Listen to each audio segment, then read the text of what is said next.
Enjoy early access to ad-free episodes each week when you subscribe to Wedding Planning Podcast Premium in Apple Podcasts. Enjoy the show. I have a really fun service to share with you this week. Loved Twice Bridal was created to take the guesswork out of shopping online for a secondhand designer wedding dress. You'll have access to an experienced team of stylists who are available to answer all of your questions so that you can buy a once-worn designer wedding dress with confidence. Unlike peer-to-peer marketplaces like Craigslist and other wedding websites, Loved Twice Bridal gives you access to a curated collection of designer gowns that have all been thoroughly evaluated and pre-screened for quality, with clear and reliable disclosures on all measurements and previous alterations. This is such a unique opportunity to wear a designer gown at a fraction of the price tag. And this week on the Wedding Planning Podcast, I've invited founder Sarah Gabbour to share the Loved Twice Bridal experience with you. My name is Sarah Gabbour, and I am the owner and founder of Loved Twice Bridal. I started the company truly out of witnessing the sheer number of brides who got stuck with their wedding dresses during the COVID-19 pandemic of 2020. Up until the inception of Loved Twice Bridal, the traditional way of buying and selling a secondhand wedding dress was peer-to-peer marketplaces. These platforms compromise the experience and come at the sacrifice of a stylist. If sellers are buying gowns from stylists, why are brides selling dresses on their own? And with this in mind, why do brides who choose to buy a secondhand dress get a lesser experience? This is really where we bridge the gap between buyers and sellers. Our stylists make it easier for both buyers and sellers to give a second life to a wedding dress. By shopping our website, it comes with confidence. Confidence in knowing that our entire collection is truly curated and that every gown listing has its conditions and details up to date and they are relevant. You have access to our team of stylists. We do this through our chat button on our website. You can text our phone number and our stylists are on the other end. You can call our boutique, so you will have business hours to be mindful of. All of these things really make it easier for you as the buyer, knowing that you can buy a dress with guidance. If you could tell us a little bit more about your try at home feature and how that works, that would be so helpful. If you find a dress online that you are really interested in trying on, we do have a try at home option. There is a button on each product page that says $60 deposit. You will complete your checkout. That checkout allows us to authorize the full balance of the gown plus shipping before we send you your dress. The dress is mailed to you, typically takes 2 to 4 business days, depending on where you are located in the country, and does require a signature upon delivery. With the delivery, you'll have 3 days. So if the gown arrives to you on a Monday, you'll have Monday, Tuesday, and Wednesday to decide if you want to keep the dress. With each box comes a list of tips and tricks so that you are not left empty-handed. These tips and tricks include how best to try on a dress. You want to try it in natural lighting. You want to make sure you have little makeup. And as far as jewelry is concerned, pronged jewelry can damage a dress. So little things like that to make it easier. During your time with the dress, you can take it to a tailor. This allows you to get that peace of mind that it's worth keeping and that the investment as far as alterations is worth, taking on that purchase. Again, you'll also have access to our stylist at that time. So whether that's email, whether that's text, whether that's calling, you can ask us questions about the fit of the dress. You can even send us photos and we could tell you if what you want to get done is possible. If you decide to keep the dress, the $60 deposit is applied towards your total balance. If you decide to return the dress, there is a prepaid label in your box that you can then send to us. We really do want to make this as easy of a process as possible. And so we are there to help you, but the process is very much self-served. As I'm browsing on your website, shopping for my designer dress, how do I know how I can order an accurate size? Each of our products includes flat lay measurements of the dress in its current condition. So even if a dress is tagged as a size 10, it's been altered likely, taken in 1 to 2 sizes, it hangs and is listed on the website as a size 6. And the reason for that is because ultimately the tag doesn't matter once a dress has been altered. So those measurements, those details that are included in each of those product pages are in its current condition. Now, if you are a bride who has not otherwise gone into a bridal store, you probably don't know your measurements off the top of your head. A simple Google search can guide you in how to self-measure so that you have a rough estimate of what it is that you're shopping for. But also be mindful that alterations are to be expected. So if you normally wear a size 4, in bridal, you are likely a 4, a 6, or even an 8 because you can take in a dress 2 sizes. So shop within your size range plus 1 or 2. That's a good guide. And it sounds like after you've followed your self-measure guidelines, that might be a great point to enlist the help of one of your stylists to say, this is the measurements that I got for myself. Totally. Can you confirm that this dress that I'm looking at on your website is within the range? Okay, very good. Yes, Awesome. absolutely. Awesome. And then can you walk us through the flip side of things? If Sure. I am a bride who has worn my gown, if you can walk us through the consignment process for anyone who would be interested in giving their gown a second life. So if you are a seller who's interested in giving your gown a second life, we invite you to visit our consign page on our website. On that page, there is a small prerequisite list of questions that we ask you before we fill out your intake form. The prerequisites include that the dress is 4 years or newer and that it retails for a price point of $3,500 or more, and that it's in ready-to-wear condition. These few requirements really eliminate the amount of dresses that we get in and filter through because truly our product is curated. Once your product has been met those requirements, your intake form will get into more details as far as who the designer is, what's the name of your dress, how much you spent on it, and where you're located. The reason we say that is because that's what we need to develop our market research on your dress. After you filled out your intake form, we'll send you a brochure, a little bit about what it is that we do and how we differ from peer-to-peer marketplaces. On the back of that brochure, there are questions that we also need, again, to itemize your personalized consignment agreement. This includes details as far as alterations that were done on the dress and any modifications made when you ordered the gown. For example, if the dress sample that you tried on was strapless and you did not like that and you added sleeves, you can add those details into your brochure so that we know going into our market research that your dress is a slightly modified version than how the dress is sampled. Those little details help us to price accordingly, which is why we ask you for that. Once you've completed your brochure, we will send you your personalized agreement with market research to validate the pricing that we are giving you for your dress. We don't make the dress price arbitrarily. These are really based off of market comps on these resale platforms, but other avenues as well. And then you will sign your consignment agreement, pay your admin fee, which is $50. That includes our admin on your dress to create your product page and a prepaid label to send your dress and items to our boutique. Once the dress has made it into the store, you are done. Your job is done. We will take care of the product page listing. We will take photos of your items. And then really out of sight, out of mind. It sounds crazy, but you're welcome to check in. You don't have to check in with us. You will hear back from us on 2 occasions. 1, when your dress sells, you'll make back your money. 2, if the end of your consignment agreement comes around and we did not sell your dress, we will invite you to either take the dress back or potentially re-sign, depending on how your dress has performed for us. Sarah, I think it would be really helpful if you could share some of your ideas about budgeting and price ranges for budget versus a designer wedding dress. Budget for your wedding dress truly is such a personal decision. There is no right or wrong on how much you should spend on your wedding dress. The Not Wedding study reports that an average wedding dress costs $1,800, and this fact is factored across the country, small and big cities. What is considered a budget gown versus a designer gown? I think if we can kind of take top wide lens view, dresses that are priced at $2,000 or less are often mass produced and accessible to the masses. That is what is considered a budget wedding dress cost. And that is a retail price. That is not a secondhand price.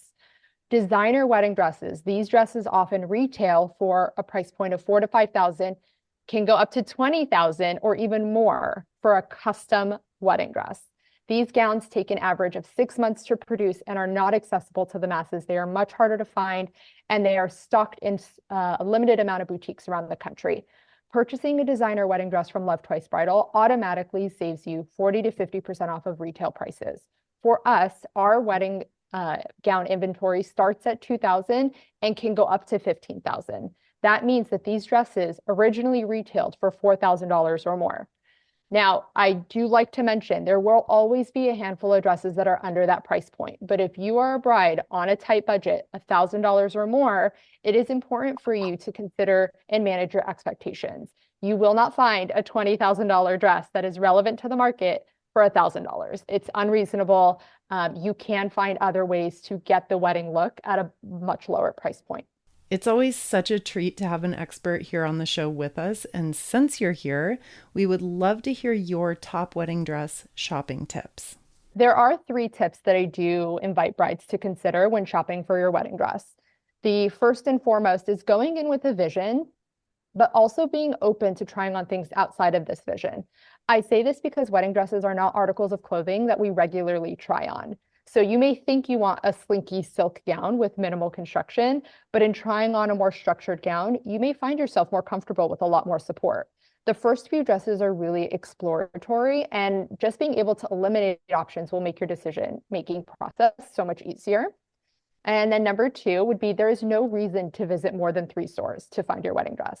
This is done with strategy, of course. Honing in on your style and what you're looking for in conjunction with your budget will eliminate several boutique options for you. Boutiques shop and buy with a particular bride in mind. If you are a glam bride, you are not going to go shop at your local boho boutique. And I say that just kindly, and that don't waste the stylist's time, right? And don't waste your time. Your time is a lot more valuable than that. The third tip that I have for girls is if you are unable to make your decision without your mother, your best friend, your sister, whoever it is those decision makers are, bring them with you. If your stylist is trained correctly, it is her job to find you a dress. So don't be surprised that if you go into a store and they find you your dress, you don't have your decision makers there. You might not miss out on an incentive that they're offering you. It might just not feel as special because you weren't prepared to find your dress. But if you're doing your research ahead of time and your stylist knows what they're doing, then you will likely find a dress you love. So just be prepared to make that decision with every appointment that you make. And here's a really complex topic that I field a ton of questions about.